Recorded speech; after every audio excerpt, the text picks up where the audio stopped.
الحمد للہ وکفا وسلام علی عبادہ الذین اصطفیٰ اما بعد اعوذ باللہ من الشیطان الرجیم بسم اللہ الرحمن الرحیم ولو بسط اللہ الرزق لعبادہ لبغوا فی الارض ولكن ينزل بقدر ما يشاء إنه بعباده خبير بصير سبحان ربك رب العزة عما يصفون وسلام على المرسلين والحمد لله رب العالمين اللهم صل على سيدنا محمد وعلى آل سيدنا محمد وبارك وسلم۔ ہمارے بزرگوں نے فرمایا کہ کچھ اسباب ہیں تنگ دستی کے، یعنی کچھ ایسے اسباب ہیں کہ جن کی وجہ سے اللہ تعالیٰ رزق کو ذرا کم کر دیتے ہیں، بند کر دیتے ہیں، تو وہ جاننا بھی ضروری ہے۔ چنانچہ مختصراً میں بتاتا چلوں کہ جو بندہ کھڑے ہو کر جوتے پہن کر ننگے سر کھانا کھاتا ہے، اللہ اس کا رزق تھوڑا کر دیتے ہیں۔ اور اگر آپ دیکھیں تو آج کل کی دعوتوں میں یہی سلسلہ ہے۔ شادی بیاہ میں، ہوٹلوں میں، شادی ہالوں میں اکثر لوگ کھڑے ہو کے کھانا کھاتے ہیں، سر پہ کپڑا بھی نہیں ہوتا اور جوتے بھی پہنے ہوئے ہوتے ہیں۔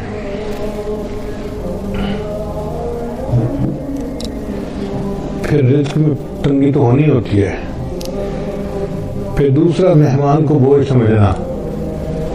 جو لوگ مہمان کے آنے کو بوجھ سمجھیں اور اس فکر میں لگ جائیں کہ جی آ گیا ہے تو کہاں سے اس کو کھلائیں گے اور کتنا اس کو کھلائیں گے اور کتنے دن رہے گا، مہمان بعد میں آتا ہے، اللہ مہمان کا رزق پہلے بھیجتے ہیں۔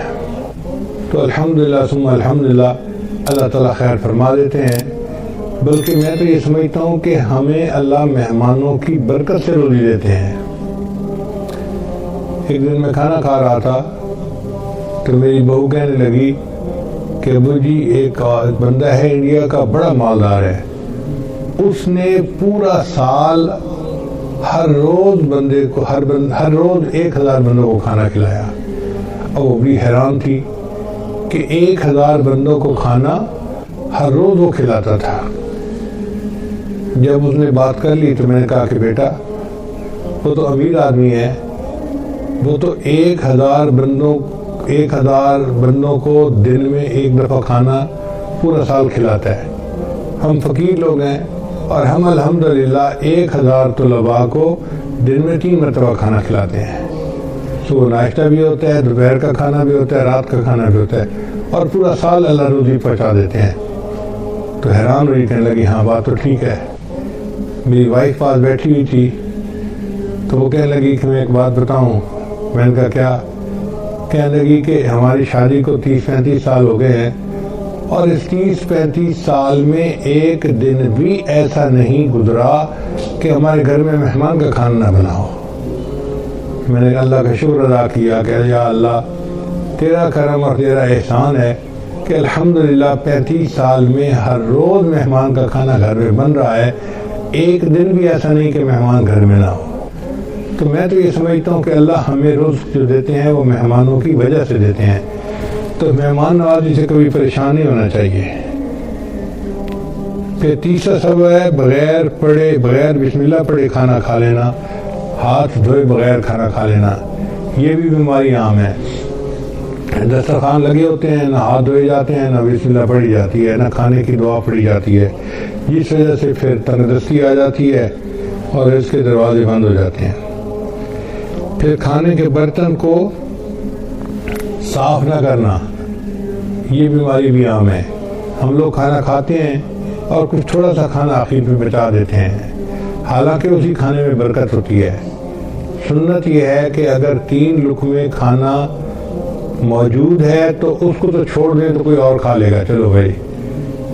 اگر اتنا کھا لیا کہ 3 لقمے رہ گئے تو اس کو خالی نہ چھوڑے، اب اس کو پلیٹ کو اچھی طرح صاف کر دیں تاکہ اللہ کی نعمت ضائع نہ ہو، اللہ کی نعمت جو ہے وہ کسی انسان کے کام آ جائے۔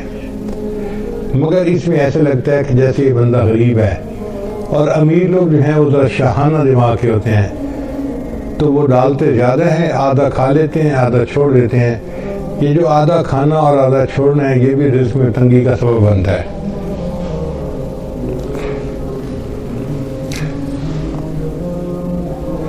اور ایک اور بات کہ بیت الخلاء میں باتیں کرنا، پہلے زمانوں میں یہ گناہ کم تھا، آج یہ گناہ زیادہ ہے، بلکہ نوجوان بچے اور بچیاں جو ادھر ادھر کالیں کرتے ہیں چھپ چھپ کے، وہ تو کئی مرتبہ جا کے بیٹھ کے بات ہی کرتے ہیں بیت الخلاء میں، پتہ ہی نہیں چلے کسی کو کہ کیا ہوا۔ بیت الخلاء میں باتیں کرنے سے فرشتوں کو بھی تکلیف ہوتی ہے اور رزق کے اندر بھی تنگی کر دی جاتی ہے۔ پھر ساتواں بات ہے فقیر کو جھڑکنا۔ اگر کوئی مانگنے والا آئے تو بندہ فقیر کو جھڑکی نہ دے، چلے جاؤ بھائی یہاں سے، کہا نہیں آپ کو چلے جاؤ، سن نہیں گئے، جاتے کیوں نہیں، ایسی جھڑکی نہیں دینی چاہیے، بلکہ اگر کچھ ہے تو دے دے، اور اگر نہیں تو کہہ دے جی آپ آگے چلے جائیں۔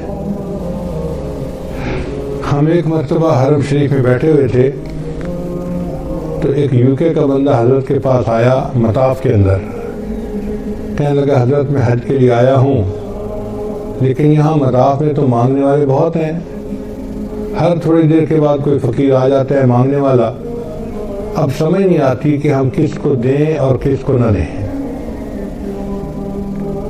اگر ہم ہر کسی کو دے دیں تو ان کی تو عادت بگڑ جائے گی، تو دل چاہتا ہے کہ ان کو نہ دیں، اور اگر ہم نہ دیں تو پھر کون دے گا، تو دل چاہتا ہے دے بھی صحیح، تو اب فیصلہ کرنا مشکل ہوتا ہے۔ تو اب بتائیں کہ ہم کس کو دیں، ہمیں کیسے پتہ چلے کہ کون مستحق ہے اور کون مستحق نہیں ہے؟ حضرت نے اس کی ساری بات کو سنا اور پھر فرمایا کہ اچھا یہ بتاؤ کہ اللہ نے جو تمہیں دیا ہے تم اس کے مستحق ہو؟ اس نے کہا نہیں۔ تو حضرت نے فرمایا جب تم اس کے مستحق نہیں اور اللہ نے پھر بھی تمہیں دے دیا ہے، تم بھی اللہ کے خلق کو اپناؤ، دے دو، مستحق ہے یا نہیں یہ تمہارا مسئلہ نہیں، یہ اللہ کا مسئلہ ہے۔ تو بندہ چپ تو ہو گیا، مگر اس کے دل میں سوال تو بہرحال تھا، تو حضرت نے بھانپ لیا کہ اس کے دل میں سوال ابھی باقی ہے، تو پھر حضرت نے اس کو بات پیار سے سمجھائی۔ حضرت نے فرمایا کہ دیکھو وہ بندہ تمہارے پاس مانگنے آیا ہے، مان لیا کہ وہ صاحب حیثیت ہے اور عادتاً مانگ رہا ہے، تم اسے اس لیے دے دو کہ اللہ کا شکر ادا کرو کہ اللہ تو نے مجھے دینے والوں میں سے بنایا، لینے والوں میں سے نہیں بنایا۔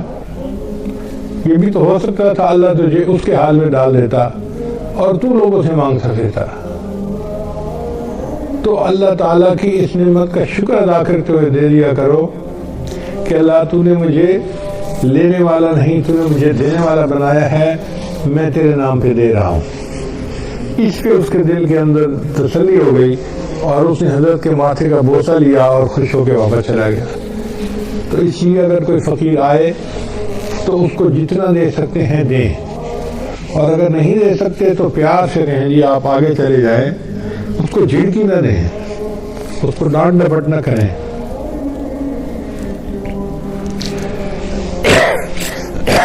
پھر مغرب کی نماز کے بعد بلا عذر جو بندہ سو جاتا ہے، اس سے بھی رزق کے اندر برکت کم کر دی جاتی ہے۔ اگر کوئی بیمار ہے یا کوئی عذر ہے تو اس میں تو شریعت اجازت دیتی ہے، لیکن عادت بنا لینا اس کو شریعت نے منع کیا ہے۔ مغرب کے بعد بلا عذر نہیں سونا چاہیے۔ پھر جو بندہ نماز قضا کر دیتا ہے اللہ تعالیٰ اس کے رزق کو تنگ کر دیتے ہیں۔ عورتیں بالخصوص، نیک عورتیں بھی نمازیں قضا کر بیٹھتی ہیں، پتہ ہے کیوں؟ سوچتی رہتی ہیں مہمان آئے ہیں، میں ان کو پہلے چائے بنا کے دے دوں پھر نماز پڑھ لیتی ہوں۔ اب وہ چائے بنا کے دینے میں اتنا کام لمبا ہو جاتا ہے کہ نماز کا ٹائم نکل جاتا ہے، ان کو یاد ہی نہیں ہوتا۔ یاد اس وقت آتا ہے جب اگلی نماز کا وقت شروع ہو چکا ہوتا ہے۔ یا یہ سوچتی رہتی ہیں کہ میں بچے کو نہلا لوں بچے کھانا کھلا لوں، بچے کو فتح کر لوں، بچے کو نہلا لوں اور پھر نماز پڑھوں گی. یہ جو پھر کا مسئلہ ہے نا، نماز قضا کرنے کی بنیاد یہی ہے. نماز کو کبھی پھر پہ نہیں رکھنا چاہیے. ابھی پہلے نماز پڑھیں، بعد میں جو کرنا کریں. اس لیے جب نماز کا وقت ہو جائے تو نماز پڑھیں اور اس کے بعد جو کرنا ہے کریں. نماز کو کبھی آئندہ سے نہ چھوڑیں. کیا پتہ چند سانس مزید ہے بھی صحیح کہ نہیں.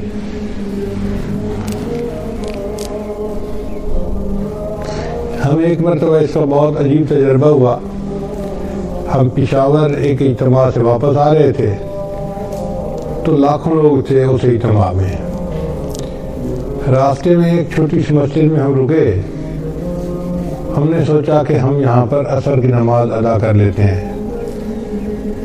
تو جب میں مصلی کے اوپر کھڑا ہوا امامت کے لیے تو ایک اور گاڑی آ کے رکی جس میں 4 بندے تھے. ان 4 میں سے 2 بندے مسجد کے اندر داخل ہوئے اور دوسرے 2 ان کے پیچھے تھے. تو پیچھے والوں نے ان کو کہا یار یہاں تو پہلے ہی نمازی کافی ہیں، چلو ہم عصر کی نماز آگے پڑھ لیں گے. تو جو اندر آئے ہوئے لوگ تھے نا وہ بھی باہر نکل گئے اور گاڑی میں بیٹھ گئے اور گاڑی چلی گئی. خیر ہم نے نماز ادا کی. پھر اس کے بعد ہم آگے چلے اسلام آباد کی طرف آ رہے تھے. کوئی 10 میل کے بعد ہم نے دیکھا کہ اس پہلے والی گاڑی کا ایکسیڈنٹ ہوا ہے اور ایکسیڈنٹ اتنا فیٹل تھا کہ چاروں کے چاروں بندے مر گئے تھے. تو ہم نے جب اس گاڑی کو دیکھا تو گاڑی کو تو پہچان لیا. تو لوگوں نے ہمیں بتایا کہ یہ ایکسیڈنٹ اتنا برا تھا کہ ایک بندہ بھی نہیں بچا، سب مر گئے. اس وقت مجھے خیال آیا کہ یا اللہ اگر یہ رکے تھے جیسے نماز وہاں پڑھ کے پھر چلتے تو ایک تو وقت کی عصر کی نماز بھی ادا ہو جاتی اور دوسرا اس کی وجہ سے برکت بھی ہو جاتی. اب یہ انہوں نے عصر کی نماز ادا نہیں کی ہوگی، نیت تھی پڑھنے کی لیکن بن پڑھے دنیا سے چلے گئے. تو کون جانتا ہے موت کا وقت کتنا قریب ہے. اس لیے اگر پھر پہ ڈال دینا جی کہ پھر نماز پڑھیں گے تو اس میں نماز بھی قضا ہو جاتی ہے اور انسان نقصان بھی اٹھاتا ہے. ابھی نماز پہلے پڑھیں جب ٹائم ہو جائے.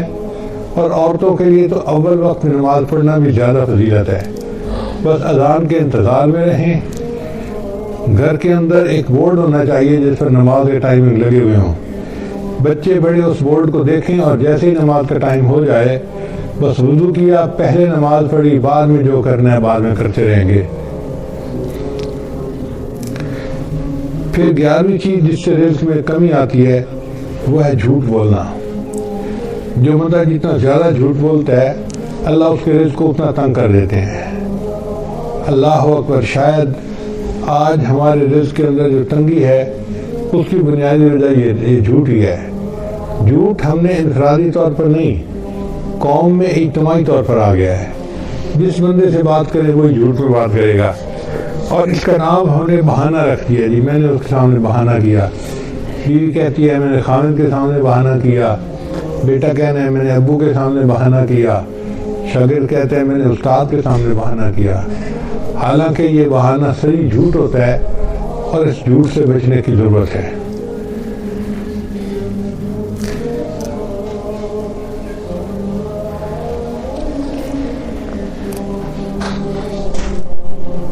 بارہواں عمل ہے موسیقی کا سننا. آج کل گھروں کے اندر گانے چل رہے ہوتے ہیں، فلمیں چل رہی ہوتی ہیں. عورتیں موسیقی کی آواز پہ کام کر رہی ہوتی ہیں کچن میں، گھر میں، اور کہتی ہیں الٹا کہ یہ موسیقی تو روح کی غذا ہے. اور اس بات کو بھول جاتی ہے کہ جس گھر میں موسیقی چلتی ہے اللہ ان کی رزق میں تنگی کر دیتے ہیں.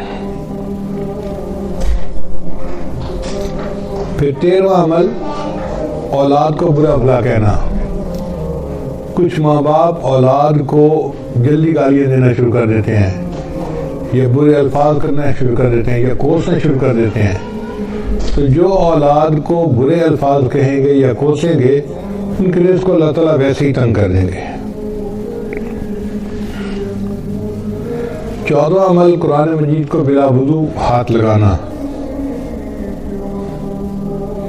قرآن مجید اللہ کا کلام ہے، لا یمسہ الا المطہرون، اس کو ہاتھ نہیں لگا سکتا مگر وہ جو پاک ہو۔ تو ہمیں چاہیے کہ ہم باوضو ہو کے اس کو ہاتھ لگائیں، اگر بے وضو ہاتھ لگائیں گے تو رزق کے اندر کمی آ جائے گی۔ پھر 15واں عمل جس سے رزق میں کمی آتی ہے، نامحرم کو دیکھنا۔ یہ بدنظری کی عادت آج اتنی عام ہو گئی ہے، چاہے آتے جاتے بازار میں دیکھے، گلی میں دیکھے، سکرین کے اوپر دیکھے، سیل فون کے اوپر دیکھے، عورت کو دیکھے یا عورت کی تصویر کو دیکھے، بات ایک ہی ہے۔ تو نامحرم کو دیکھنے سے اللہ تعالیٰ رزق میں تنگی فرما دیتے ہیں۔ اور 16واں عمل جس سے کہ انسان کے رزق میں تنگی آ جاتی ہے، اہل و عیال کے ساتھ لڑتے رہنا۔ میاں بیوی جو ہر وقت دوسرے کے ساتھ بات بات پہ بحث کرتے ہیں، دلیلیں دیتے ہیں، لڑتے جھگڑتے ہیں، تو یہ میاں بیوی کی لڑائی جھگڑے میں اللہ ان کے رزق کو تنگ کر دیتے ہیں۔ اب ایک طرف سے لڑائیاں بھی ختم نہیں ہوتی اور دوسری طرف رزق کی کمی کے شکوے بھی ختم نہیں ہوتے۔ بھئی اتفاق میں برکت ہے، آپ محبت پیار سے زندگی گزاریں تو اللہ تعالیٰ رزق کی پریشانی کو دور کر دیں گے۔ چنانچہ آج کی رات میں خاص طور پر ہم اپنے لیے اور اپنی مسلمان امت کے لیے خوب دعائیں مانگیں۔ تو بہرحال ہمیں چاہیے کہ ہم اس وبا سے بھی دعا مانگیں اور باطنی روحانی بیماریوں سے بھی دعا مانگیں۔ اللہ تعالیٰ ہمارے ایمان کی حفاظت فرمائے اور ہمیں اس دنیا میں اللہ تعالیٰ ایمان کے ساتھ جینے اور ایمان کے ساتھ مرنے کی توفیق عطا فرمائے۔ وآخر دعوانا ان الحمد للہ رب العالمین۔